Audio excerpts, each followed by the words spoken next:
هو فعلا العثمانيين كانوا حرامية ولا كانوا داخلين مصر عشان يوحدوا الإسلام؟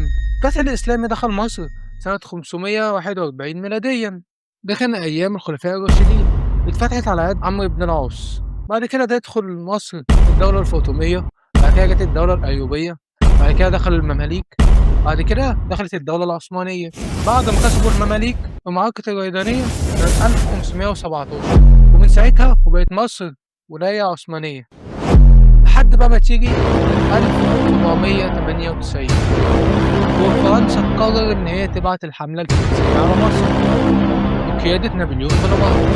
فعلا نجحوا في إن هم يخشوا مصر. فالدولة العثمانية ما كانتش عارفة تعمل إيه، طب أعمل إيه عشان أحرر مصر من الاحتلال الفرنسي؟ قال لك أنا هتحالف مع الإنجليز وكمان هبعت حملات عسكرية عشان تخش مصر. من ضمن بقى الحملات اللي بعتتها الدولة العثمانية كان في حملة على رأسها محمد علي باشا، ومن هنا بتبدأ قصتنا.